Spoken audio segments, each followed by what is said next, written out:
Kakvu ulogu imaju toksični teški metali u hroničnim bolestima? Kako zapravo apsorbujemo teške metale u telo? Otrovni teški metali doprinose svim virusnim i bakterijskim bolestima. Metali kao što su živa, aluminij, bakar, kadmij, olovo, arsen, nikal, krom, legure i čelik ulaze u naša tela i prijete našem zdravlju uzrokujući i doprinoseći hroničnim bolestima. Svi mi imamo teške metale u telu, ali koje? Gde su nataloženi i koliko ih imamo, za svakoga je drugačije. Zato ne postoje dve potpuno iste bolesti. Neki od najčešćih poremećaja sa agresivnom komponentom teških metala su anksioznost, depresija, bipolarni poremećaj, OKP, ovisnost, poremećaj prehrane, rak, pandas, Alzheimerova bolest,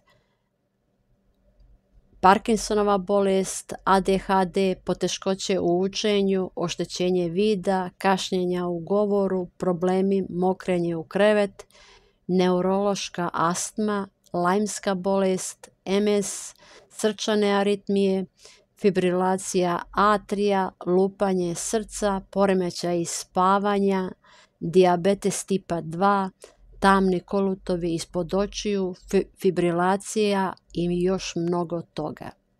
Teški metali mogu biti plodno tlo za bakterije koje mogu uzrokovati prekomerni rast i dovesti do mnogih problema sa crevima. Osim toga, teški metali također hrane viruse.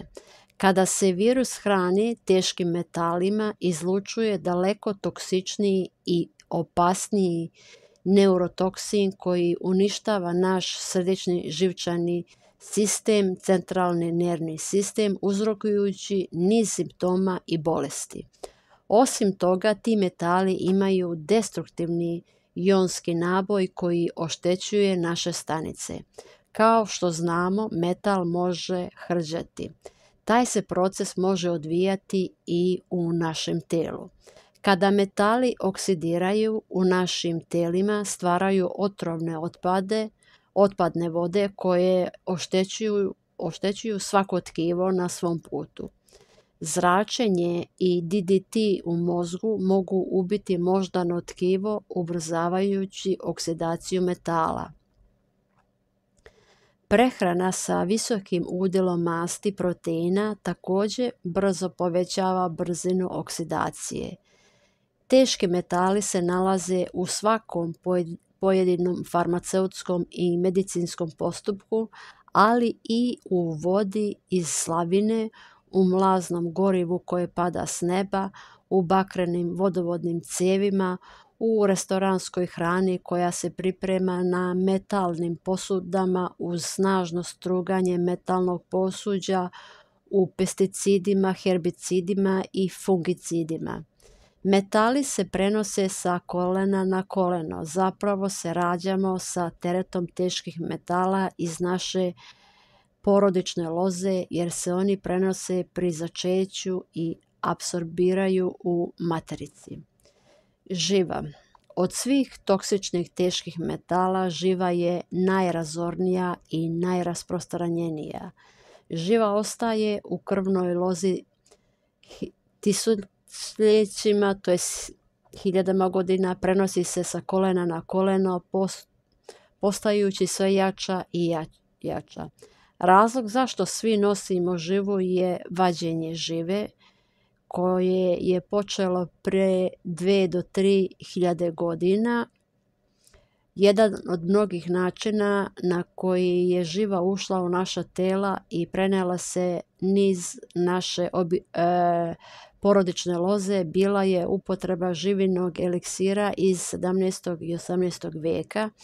Svako ko je bio kod konvencionalnog doktora dobio je živu bez obzira na dob ili problem uz tvrdnje da će im pomoći u ozdravljenju. Mnogi su izgubili živote, posao i razum. današnja živa. Danas nemamo posla samo sa naslijeđenom živom i drugim teškim metalima, već i sa novim sojem. Jeste li pojeli konzervu tunjevine? Jeste li ikada uzeli lijek na recept ili lijek bez recepta? Jeste se nekad lečili? Jeste li svoj vrt prskali pesticidima? Sve ovo i više od toga može doprinijeti pojavi žive u našem tijelu. Živa se nakuplja u tijelu, stara živa se susreće i spaja sa novom živom i kako se nakuplja postaje jača. Zato se simptomi sa vremenom pogoršavaju, poput Alzheimerove bolesti, demencije, obsesivno-kompulzivnog poremećaja, anksioznosti, depresije, gubitka pamćenja. I zašto su simptomi toliko različiti?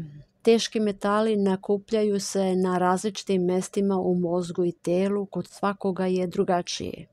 Osim toga, svaka osoba ima različite vrste metala.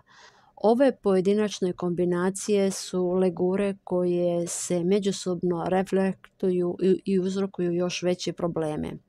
Kada se uzme u obzir oksidacija tih metala i pojačavanje patogena koji se hrane metalima, postaje jasno zašto simptomi mogu varirati tako zbunjujuće za pacijenta i za terapeuta. Detoksikacija teških metala. Srećom postoji način uklanjanja teških metala iz našeg tijela.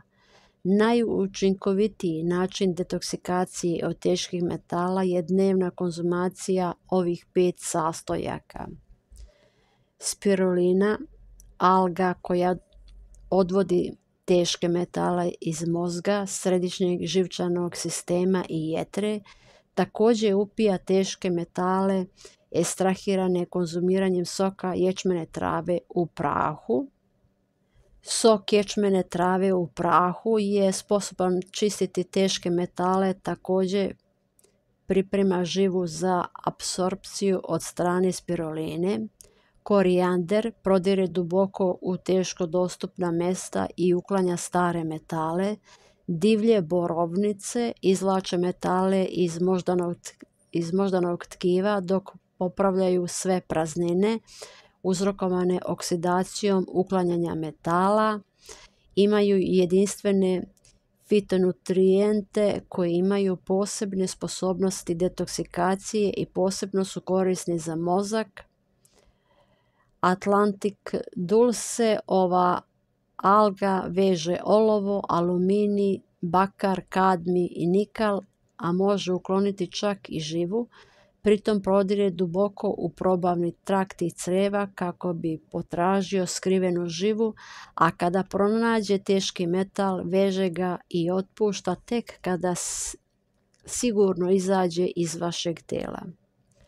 HMDS jedan je od najjednostavnijih i najukusnijih načina za uključivanje svih ovih moćnih sastojaka u vašu svakodnevnu ishranu. Svakodnevna konzumacija soka od celera još je jedan vrlo učinkovit način uklanjanja toksičnih teških metala.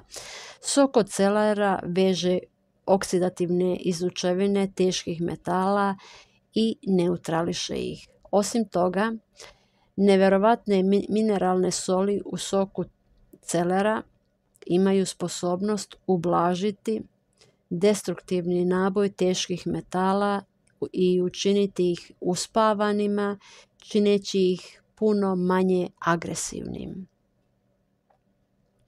Korisne namirnice za eliminaciju teških metala.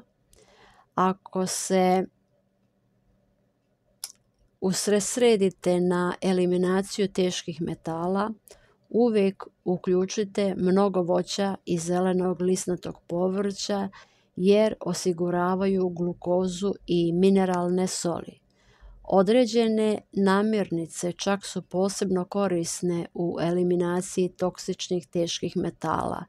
Jabuke, datulje, smokve, grožđe, dinje, naranče, bobičasto voće, uglavnom samoniklo, šljive, krastavci, avokado, peršun, zelena rotkvica i maslačak, šparoga, zeleno lisnato povrće, luk, klice, bijeli luk, slatki krompir. Uz ispijanje HMDS-a i soka od celara važno je da iz ishrane počnete eliminisati neke namirnice koje se ne konzumiraju.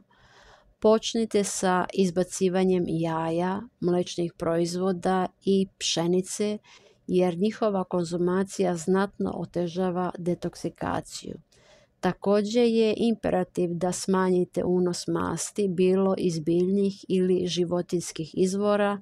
Vaš unos masti bi trebalo biti vrlo nizak kako bi vaše tijelo moglo bolje da izbaci teške metale. Očito je da izloženost toksičnim teškim metalima neizbježna je u današnjem društvu. Stoga moramo učiniti sve što je u našoj moći da uklonimo te otrovne tvari. Ako se usredsredimo na želju da smanjimo izloženost teškim metalima, neizbježno ćemo početi smanjivati naše simptome. Želim vam svima dobro zdravlje, veliki pozdrav!